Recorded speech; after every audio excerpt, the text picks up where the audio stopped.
Jeff, wala pang 10 minuto nang mula tayo pumasok dito sa loob ng polling place na ito. Doon sa main road ay nagkaroon ng tila riot sa pagitan ng dalawang grupo. Kaya naman naantala maging yung mga nandito sa loob ng mga botante at kinailangan lumabas ng mga pulis, ng mga militar para lang mamagitan doon sa dalawang grupong yon. Pero hindi ko alam kung napapanood niyo yung initial na natin nakuha, pero yung iba doon ay kinailangan talaga silang i-put on the ground, no, para at i-restrain para nga manaig na yung kapayapaan doon sa pagitan ng dalawang panig. Pero nakita natin, itong mga babaeng ito kanina ay nandun sila mismo nung mangyari yung gulo. Si Hasmin ay 26 years old. Hindi niya to unang beses na bumoto. Pero Hasmin, pwede mo bang ilarawan kung ano yung nakita mo doon sa labas dahil nasa gitna ka nung nung pila?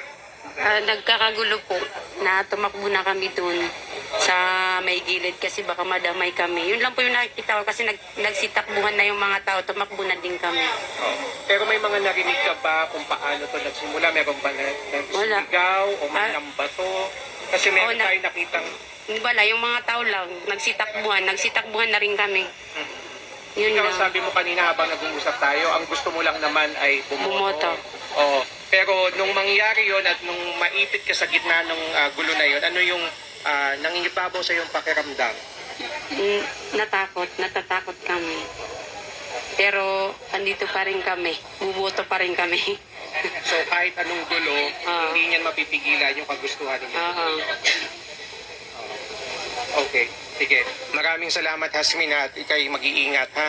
So, bukod dyan sa incident na yan, Jeff, ay meron pa doon sa kabilang eskwelahan naman na isang voting precinct ang naantala naman yung pagboto ng mahigit kalahating oras. Ang dahilan niyan ay isang poll watcher ang nagbuhos ng tubig doon sa automated counting machine at tuluyan na nga itong nasira. Kaya kinailangan pang antayin mula sa munisipyo ng Marawi yung contingency machine para nga ito'y mapalitan, no, yung nasirang ACM. At ang sabi nga ng COMELEC officer ng Marawi ay talagang malaking dagok yung ganito mga pagkakaantala dahil nga isipin mo 30 minutes ilang tao na sana yung nakaboto dyan. Ganun pa man, ang tinanong natin sa kanya ay paano kung yung mga botante doon sa lugar na yon ay abutan na ng 7 p.m. cutoff. Ang sabi niya, basta't sila ay nasa waiting area, kahit palagpas 7 p.m. basta't sila ay nasa waiting area ay maaari pa rin silang makaboto. Bukod naman dyan sa binasang ACM, meron ding naganap na suntukan sa pagitan naman ng dalawang poll watcher din. Doon din sa kabilang eskwelahan na yun. Kaya itong area na to, Jeff, sa barangay Sagunsongan, ito yung pinakamarami o pinakamalaking bulto ng mga botante sa Marawi City. 14,000 ang inaasahan na boboto dito sa buong maghapon. Kaya naman ito talaga yung tinututukan ng otoridad at para nga mapanatili, no, yung kaayusan, kapayapaan at integridad ng halalan. At yun talaga yung kanilang prioridad ngayon. Pero maaga pa, no, alas 9 pa lang ng umaga, napakahaba pa ng araw. At sabi nga nila, maaaring maulit ito anumang oras ngayon o mamaya. Jeff. Rafael, balikan na natin para malinaw. Ano yung punot dulo kung bakit nagkaroon ng gulo dyan?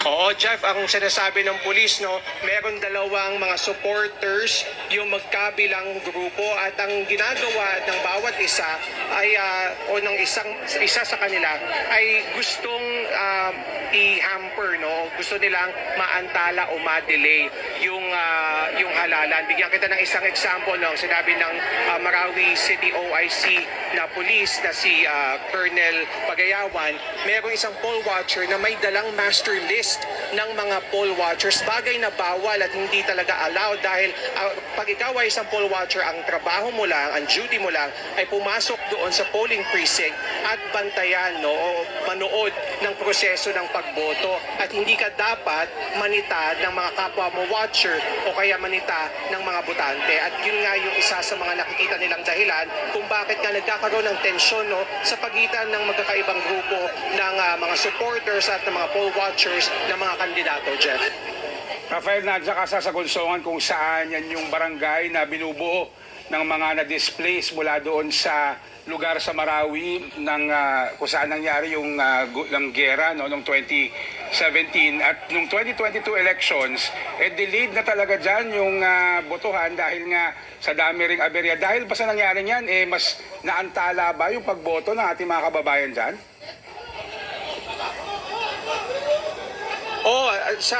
Dahil sa pangyayaring ito, na-delay siya doon sa isang voting precinct more than 30 minutes. Ito, tinignan natin yung oras mula nang sumiklab yung tensyon. Mahigit 20 minutos din yan o baka mas higit pa. Pero alam mo, kausap talaga natin yung mga botante dito at karamihan nga sa kanila ay mga residente ng mga transitory shelters o yung mga temporary housing na dahil nga nasira yung kanilang mga bahay sa most affected area, yung pinaka-apektadong lugar noong Marawi Siege. At sabi nga nila, itong halalan na to, magandang pagkakataon para sila ay makapag-isip at iboto talaga yung leader na nakikita nilang magsusulong talaga nung kanilang hangarin na makabalik dun sa kanilang mga dating tinitirhan, Jeff. Rafi, does it appear na kontrolado naman ng mga otoridad ng sitwasyon o mukhang magulo talaga na magre-resulta sa pagkaantala ng halalan?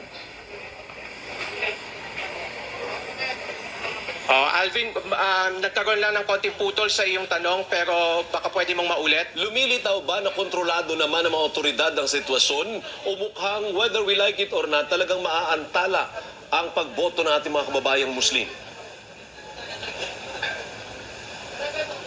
Okay, Alvin, hindi ko talaga marinig yung iyong tanong pero kung ang tanong mo kung may ginagawa ang otoridad o kung ano ang kanilang mga hakbang para mapanatili yung kaayusan at masigurong magtutuloy-tuloy yung halalan. Nakita naman natin nakakala talaga yung puwersa ng military, yung Task Force Marawi, yung PNP at nakita naman natin talaga yung kanilang effort na pigilan talaga yung gulong nangyayari dito sa pagitan ng magkakaibang grupo, Alvin. So in other words, ngayon, habang tayo nag-uusap, nagtutuloy-tuloy na ang halalan. Yes, Alvin. Actually, nung pagtayo natin dito, kaka-resume lang nung halalan. At yung, kita mo, yung kausap natin kanina na galing din sa labas at naipit dun sa gitna ng kaguluhan, ay nakapasok na. So, sa ngayon naman, tuloy-tuloy yung halalan dito. At syempre, mariing nakabantay talaga yung mga tauhan ng Task Force Marawi, yung mga militar. Makikita mo nga dito sa aking gilid, bawat kanto ay meron nakaposisyon na military personnel at inaalalayan din nila yung mga senior citizens na patuloy pa rin bumuboto hanggang ngayon. Mapakita ko lang sa iyo, Alvin, yung merong elderly, merong senior citizen dyan at siya'y akay-akay na ng kanyang assister, at yan yung sitwasyon dito sa ngayon. At ang maganda dito ngayon, pagpasok mo sa polling place ay mahigpit na ang seguridad. Nakikita mo tong mga militar ay talagang kinakapkapan nila yung mga papasok. Yung mga babae, yung mga bag nila, binubusising maigi dahil bawal. Yung mga lipstick dahil pwede yang gamitin para sirain ng balota. Yung tubig, bawal din dahil nga gaya nung nangyari kanina, ginamit siya bilang pangsira sa ACM. At yung mga cologne, mga alcohol, bawal na bawal din yan dahil yan ay mga flammable material. So, ganito yung hakbang nila ngayon para masiguro na kung ano man yung sitwasyon sa labas na magulo ay hindi padala dito. Pero nakita natin, hindi naman talaga 100% foolproof dahil nangyari pa rin nga yung pagkakasira ng ACM doon sa isang polling precinct. Pero remember, Rafi, Alvin, kakaumpisa lang ng proseso, mahaba-habang oras pang bubunuin ng mga taga-Marawi and anything can happen. Can you imagine kinakapkapan yung bawat botante, pati yung mga gamit nila ay chine-check dahil lang sa takot o pangamba na masabutahe yung proseso. Mahaba pa yung oras na kailangan nating antayin, Rafi. correct ka dyan, Alvin. At yun nga talaga yung sinabi. Yan din mismo yung tanong ko doon sa OIC ng Marawi Police. Alas 9 pa lang ng umaga, merong pang mahigit 6 na oras para ang mga tao ay bumoto. Pero sabi nila, mas mainam na talaga yung nag-iingat at yung ganitong klaseng kapkapan. Total, mabilis lang naman yung pangangapkap nila. At pag pag may nasalat no sa kanilang mga damit, ito ay gusto nilang makita, at kung ito ay bahagi ng mga listahan ng mga prohibited items ay hindi nila palalampasin, no. Hindi naman ito confiscated permanently. Pagkatapos silang bumoto, pwede silang bumalik at kunin ito. Pero ang sabi ng otoridad, mainam na yung ganitong sistema kesa naman mas malaki pang gulo yung mangyari at lalong mabulilyaso yung proseso ng halalan dito sa Marawi City, Alvin.